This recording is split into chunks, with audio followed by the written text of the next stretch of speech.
So the last story of the day, let's talk a bit about Christopher Hipkins. I talked a bit about Christopher Hipkins last week, and I talked a bit about the Labor government then last week. I might have been with Spiderhoof. And I got a bit of pushback from some people because the vibe was I was saying they did nothing well. I'm not saying they did nothing well. I'm saying if you look at the numbers and the data, they did a lot right. But when it came to the election, they dropped the ball pretty heavily. And the one thing they didn't do well was use the majority that they could have through that election. Although, as was said last week, I think by Spiderhoof, but they also didn't abuse that. For God's sake, could you imagine if someone like National Act had a majority right now? Holy crap. However, one of the areas that I'm frustrated with is things like capital gains tax. And Chris Hipkins, no, there won't be one as I'm leader. This is not going to happen. We're not going to do it. And so he had a big speech in the weekend. Why they're all doing State of the Nation speeches, God only knows. But he had a speech in the weekend, and finally, he started talking about tax. But this first part of the conversation, it's just a pretty common refrain we're hearing from people at the moment, talking about Nationals numbers pre-election and who is to blame for today's economy. And when I say today's economy, I'm also talking about projecting forward. Who's to blame for the future economy of New Zealand under this government? Before the election, just about every economist in New Zealand said that the National Party's numbers just didn't add up. But Christopher Luxon and Nicola Willis went round the country telling everybody that their numbers were rock solid.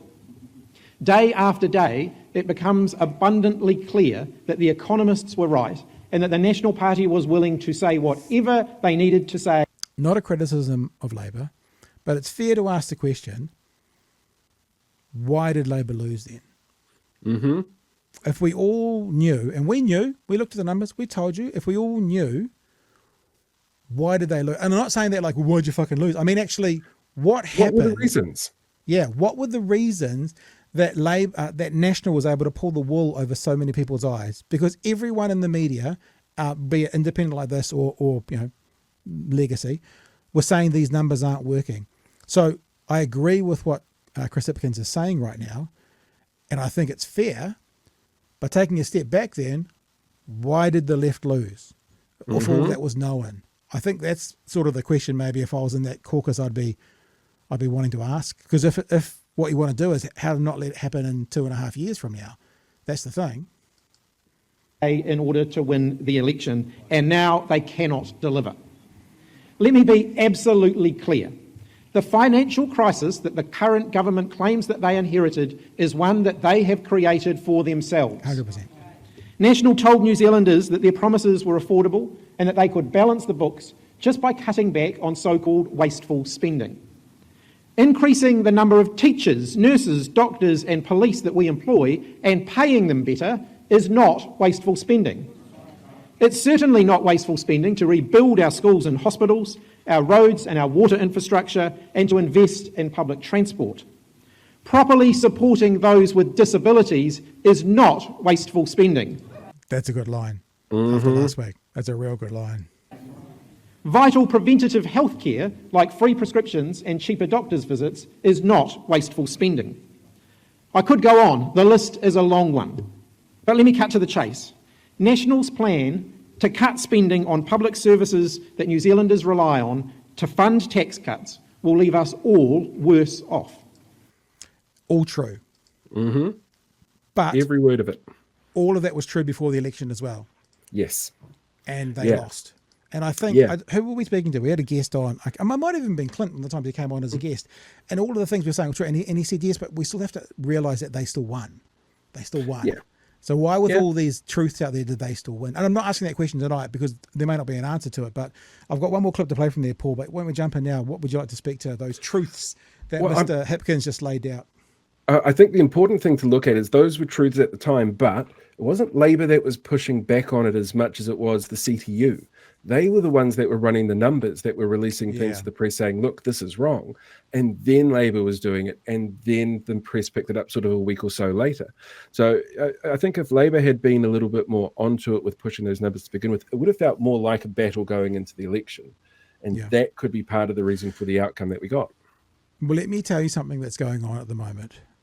What happened when Jacinda went in and Jacinda took over, there was a really slick well educated. I don't mean smart, but like well educated in the world of politics, really strong backroom. The Matt McCartans and those guys who've been involved for the last 10 years.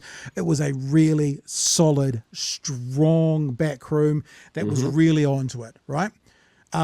When Hipkins took over and this election just gone, it's like there's a whole bunch of new people back there. Yes. It's like there are new, not the people you see, but behind the scenes, there's a new team. It's all new. Now, I'm prepared to go, so last election was a bit of a learning curve for them, and they'll hopefully be better next election. But one of the reasons I think that we saw what we saw, like, for example, the UK Labour Party sent people across, and I was always like, why the hell did Labour wait till 4 weeks out from the election? It didn't happen that way. The UK Labour Party offered their people, because I guess the UK Labour Party could go, oh, these guys are in trouble, we better send some people over. So inexperience in the back rooms, not that hard-nosed political nous and people who had fought 3 elections before, is the people that were fighting this election, and I think it showed. Inexperience showed, not from the people you see on camera, but from the people you don't see behind the scenes. I think that's probably a big part of it, Paul. Oh, yeah, I agree. I think one of the other factors that comes in there, though, is that National spent their money better in their campaign. They knew they hired, the top online marketing agency for things like TikTok and Instagram, and that showed. That they spent the money where they needed to get those markets, and the younger team in Labour should have picked up on that and didn't. Yeah, 100%. All right, let's go to this last comment, and this last comment is, and I think the way I wrote in the write-up for tonight's show is, Hipkins finally wants to talk about tax, because he certainly didn't pre-election. Let's listen to what he's got to say. Our current tax system is inequitable and it's unsustainable. We have one of the least diversified tax systems in the world, meaning public investment into things like health, education, welfare, housing and infrastructure is more reliant on income tax than most of the other countries that we compare ourselves to. In other words, those who are living their earnings through salary and wages are contributing a greater share than those who earn their income through wealth. Under this government, those with multiple investment properties are getting huge tax breaks, while those on salary and wages pay tax on every single dollar that they earn. When even the IMF is saying that our tax system is broken, it really is time to do something. So there you go. That's all we need, because, I mean, I don't think he literally mentions capital gains tax in that speech. Maybe he did. But obviously, look, the ball that was dropped here election, I don't want to keep kicking the thing when it's dead, but that the capital gains tax was an answer to a problem and popular. So the reason to push it away was it was bizarre. But anyway, let's be optimists and go, maybe they'll spend the next 2.5 years getting ready to actually address that topic, tax, better than they did 6 months ago. Well, the Greens had such a comprehensive tax plan going into the election. It worked on every level. It was a lot fairer. It was working on things like reports that had been done beforehand, because we're never going to see the last report because, the government cancelled that under urgency. But it worked on the data that was there about how to have an equitable tax system that got us better earnings and saw better expenditure available to the government. That is what you want in a tax plan. But people also went, oh, it's the Greens. So they didn't see it as a viable tax plan option because it's the Greens. It's such a weird, delicate balancing act. But I mean, do you remember when Nicola Willis presented Jack Tamer workings for their budget? It was literally one sheet, and he's just sort of sitting there going, oh, is that it? None of the big parties had workable tax plans that dealt with the inequities in the system as it is. So it's about time that they actually did something about it. But they're always too scared to do something that scares the core voters, because they know that people over the age of 60 and 70 are always going to go out and vote. And they don't like capital gains tax. They don't like the idea of having a regulated system for legalized cannabis. So we're going to keep things the way they are to keep those people happy, because they're the ones that fund us and that we know go out and vote.